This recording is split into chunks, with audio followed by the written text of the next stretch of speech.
আজকে আমি ক্রিয়াংশের পাপার জন্য বাদাম মিল্কশেক বানাচ্ছি। তো ক্রিয়াংশের বাবার শরীরটা খুব একটা ভালো নেই, তো দেখি যদি টেস্টের কোনো পরিবর্তন করা যায়।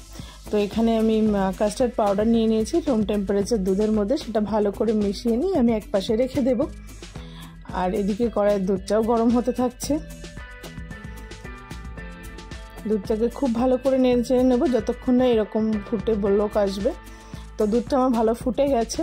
তো এই অবস্থায় আমি এখানে দিয়ে দেবো কিছুটা কাস্টার্ড পাউডারের, যেটা গুলে রেখেছিলাম সেই কাস্টার্ড পাউডারের লিকুইডটা দিয়ে দেবো আস্তে আস্তে।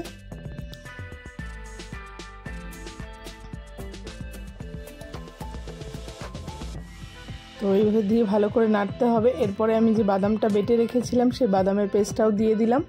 এখানে আমি কিছুটা বাদাম খোসা ছাড়িয়ে নিয়েছিলাম, কিছুটা খোসা সমেত ছিল। তো যেহেতু ক্রিয়াংশকে একটু দেবো সেহেতু আমি এখানে একটু গুড় ইউজ করছি মিষ্টির জন্য। এখানে কোনো আমি চিনির ব্যবহার করিনি, তোমরা চাইলে চিনি ব্যবহার করতে পারো। তো ভালো করে নেড়ে চেড়ে নিলাম। আমি নেড়ে চেড়ে নিয়ে একটু গাঢ় গাঢ় করবো, খুব বেশি পাতলাও রাখবো না, খুব বেশি গাঢ়ও করবো না, মোটামুটি। তো দেখো আমার বাদাম শেক রেডি হয়ে গেছে।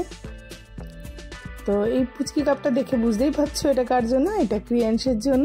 আর এই বড় কাপ গ্লাসটা হচ্ছে ক্রিয়াংশের পাপার জন্য। তো দেখি পাপা আর ছেলে খেয়ে আমার রিয়াকশান কী দেয়। আর তোমাদের যদি আমাদের এরকম মিনি ব্লগ ভালো লাগে তোমরা আমাদেরকে সাপোর্ট করো, পাশে থেকেও আমাদের চ্যানেলটা সাবস্ক্রাইব করে দিও এরকম নতুন নতুন ভিডিও পেতে। দেখা হবে তোমাদের সাথে নেক্সট ব্লগে।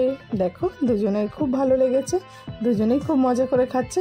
তোমরাও বাড়িতে বানিয়ে খাও।